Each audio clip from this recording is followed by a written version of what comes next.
Friends, तो मैं आज आपसे बात करना चाहूँगी यूपीपीसीएस की स्ट्रैटेजी के बारे में।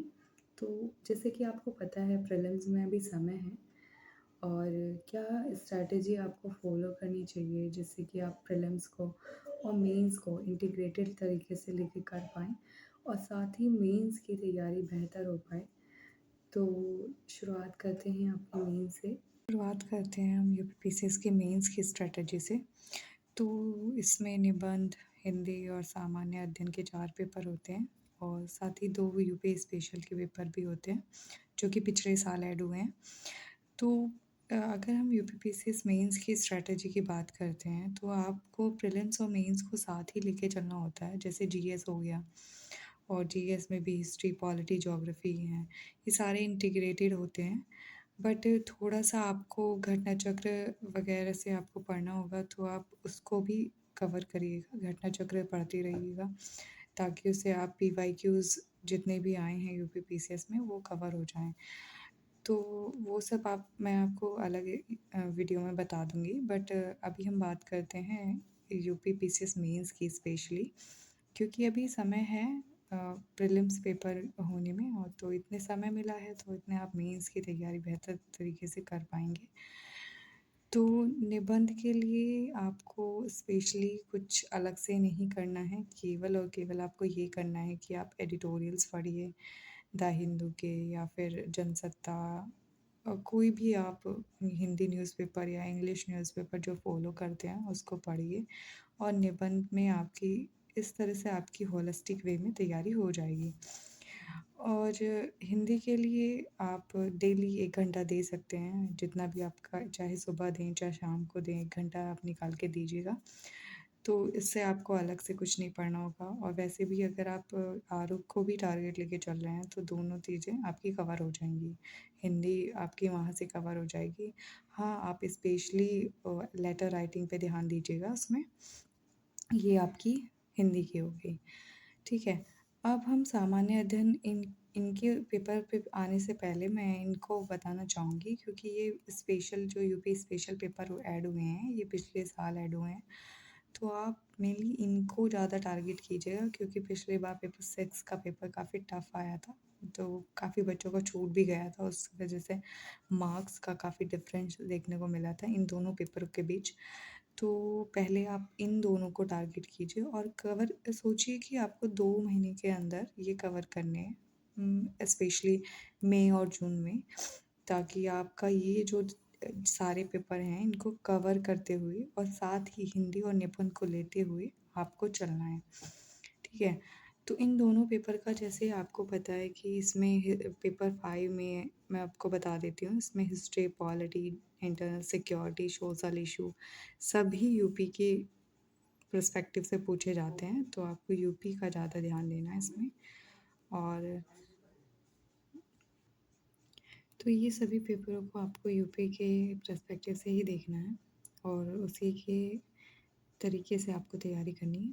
मेनली आप अ, अगर आप तैयारी कर रहे हो, तो आप नेशनल लेवल पे सारे ये चीज़ें पढ़ते ही हैं, तो उनको बस थोड़ा-सा आपको यूपी के, स्पेशली यूपी को फ़ोकस करते हुए देखना है। तो इनको ध्यान रखिएगा सारे पेपर्स का, ठीक है। उसके बाद आते हैं पेपर 6 पे, इकोनॉमी, एग्रीकल्चर, ज्योग्राफी, एनवायरनमेंट और साइंस एंड टेक। इनमें ये चीज़ें आपको कवर करनी है। तो इसके लिए पेपर 6 में आपको इकोनॉमी के अंदर बजट, इकोनॉमिक सर्वे, इन सब पे ध्यान देना पड़ेगा। एग्रीकल्चर के लिए आपको यूपी की जितनी भी, एग्रीकल्चर के अंदर आपको यूपी की स्कीम्स जितनी भी अभी चल रही हैं, ज्योग्राफी, एनवायरनमेंट, ये सारे डायनामिक, आपको कह सकते हैं कि डायनामिक हैं, और डायनामिक तरीके से आपको कवर करनी है। करंट अफेयर्स ज़्यादा रहेगा, हालांकि इस पेपर में भी आपको करंट का काफ़ी रोल रहता है, क्योंकि आप कुछ भी पढ़ते हैं तो करंट से रिलेट करना ही पड़ता है आपको, ठीक है। और यूपी की एग्रीकल्चर मेनली आपको पता है उत्तर प्रदेश जो है एग्रीकल्चर इकनॉमी को ही ज़्यादा प्रमोट करता है, और उसकी इकनॉमी ही एग्रीकल्चर पे डिपेंड करती है। तो इन सब चीज़ों को आपको देखते हुए और ध्यान रखते हुए आपको तैयारी करनी है। और अभी आप ये मत समझिए कि आपका समय अभी बचा है, काफ़ी टाइम है एग्ज़ाम होने में, और काफ़ी ऊहा-पोह की स्थिति है एग्ज़ाम में कि होगा नहीं होगा, ये सब नहीं सोचिएगा। केवल अपने पढ़ने पे ध्यान दीजिएगा, क्योंकि अभी कितना भी समय हो ऐसे ही निकल जाता है।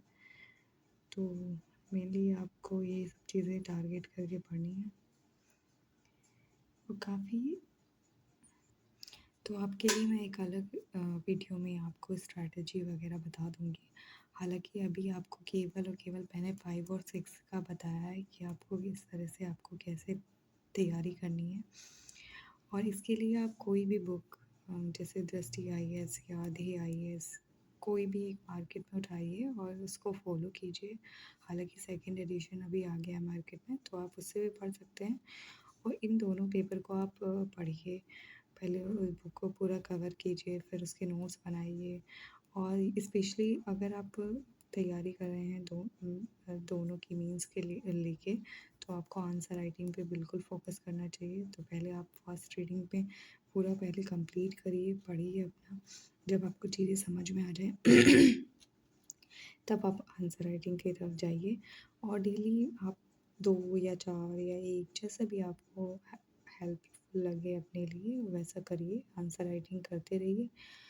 और मेनली आपको 2 पेपर को इनको काफ़ी अच्छे से तैयार कर लेना है, ताकि आपके ये 2 पेपर आपको पेपर फैक्टर जो है ना, जैसे पहले ऑप्शनल होता था, इस बार ये दोनों पेपर आपके एसडीएम की रैंक डिसाइड कर सकते हैं। कैसे आप एसडीएम बनेंगे, नहीं बनेंगे, इस पे डिपेंड करता है, क्योंकि 2 पेपर बहुत ही इम्पोर्टेंट है और क्रूशियल भी हैं। उत्तर प्रदेश की पूरी जो जितनी भी इसमें है, पूरे हिस्ट्री, पॉलिटी, ज्योग्राफी, इकोनॉमी सारी चीज़ें इनमें कवर रहती हैं। आपको करना यही है, केवल आप बुक लाइए, उठाइए और उसको पढ़िए, पढ़ डालिए सारी बुक्स। और मेनली आपको जब जब एग्ज़ाम आएगा तो आपको लगेगा कि हाँ, मेरा मेंस तैयार है और मैं तैयार हूँ एग्ज़ाम देने के लिए, तो आपको इतना डर नहीं लगेगा। फिर आप इन दोनों पेपर को कवर करने के बाद आप आ जाइए इन पेपरों पे, पेपर 1, 2, 3, 4। और एथिक्स को अगर आपके पास समय है, अभी पेपर 5 और 6 ले करते समय, तो आप एथिक्स को भी टारगेट करिए और एथिक्स के लिए किसी नोट्स उठा लीजिए। जैसे धर्मेंद्र झाकर सर के नोट्स काफ़ी अच्छे हैं, मार्केट में और भी नोट्स आए होंगे, किसी भी सर के उठा लीजिए और उसको पढ़िए, वो आपको ज़्यादा हेल्पफुल लगेंगे। अदरवाइज़ आपको किसी बुक का पढ़ना है, जैसे कि लेक्सिकन या किसी और बुक से भी आपको पढ़ना है, तो भी आप पढ़ सकते हैं। और इसमें मेनली आप याद रखिए, इसमें एग्ज़ाम्पल्स का बहुत रोल रहता है, तो आप एग्ज़ाम्पल्स को इसमें ध्यान रखिएगा। कोई भी एग्ज़ाम्पल जो करंट से रिलेटेड है, लोकल है या फिर ग्लोबल एग्ज़ाम है या फिर ग्लोबल एग्ज़ाम्पल है, जो एथिकल है, आप उसको ही इसमें ध्यान दीजिएगा। और अगर आप ऐसे आंसर राइटिंग करेंगे ना, तो बहुत हेल्पफुल रहेगा आपके लिए और आपको नंबर भी अच्छे मिलेंगे। और ऐसे ही आप निबंध में करिएगा, तो आप रियलिस्टिक एग्ज़ाम्पल डालेंगे ना, तो ज़्यादा अच्छा लगेगा एग्ज़ामिनर को। रियलिस्टिक बेस पे एग्ज़ाम्पल डालिए और आंसर राइटिंग करते समय मेनली फॉर्मेट मैं आपको बता दूँगी नेक्स्ट वीडियो में कि आपको कैसे आंसर राइटिंग करनी है, फिर कैसे आपको आंसर राइटिंग करनी है, किस हिसाब से आपको पूरा पेपर करके आना है, या फिर कैसे आपको डेली बेसिस पे आपको आंसर राइटिंग करनी है, क्या फॉर्मेट होना चाहिए, कैसे आपको इंट्रोडक्शन लिखना चाहिए, फिर उसका बॉडी पार्ट कैसे लिखना चाहिए, फिर उसका कंक्लूज़न कैसे लिखना चाहिए, मैं आपको बता दूँगी। आप फॉर्मेटिंग करिए पहले। आप अगर आप पढ़ रहे हो तो पहले आप कोई रफ पेज पे लेके फॉर्मेटिंग करिए उसको, फिर उसको अपने आप देखिए कि आपने क्या सही लिखा है, क्या आपने जो पढ़ा है अभी उसमें बॉडी पार्ट, आपका इंट्रोडक्शन और फिर कंक्लूज़न क्या सही है आपके हिसाब से। अगर सही है तो फिर उसको मूल्यांकित कीजिए या किसी और से मूल्यांकन करवाइए उसका। तो इस तरह से आप तैयारी कर सकते हैं। हालाँकि मैं अभी और वीडियो आपको आपके साथ शेयर करूँगी कि आपको क्या से कैसे करना चाहिए, कैसे आपको आंसर राइटिंग की स्ट्रैटेजी होनी चाहिए, कैसे आप पूरा शेड्यूल बनाएँ। आपके साथ पूरा कितने हफ़्ते का, डेली का, हफ़्ते का और फिर महीने का क्या शेड्यूल आपको करना चाहिए। मैं आपके साथ जल्द ही वो वीडियो लाने वाली हूँ। तो थैंक यू, करते पढ़ते रहिए। Thank you.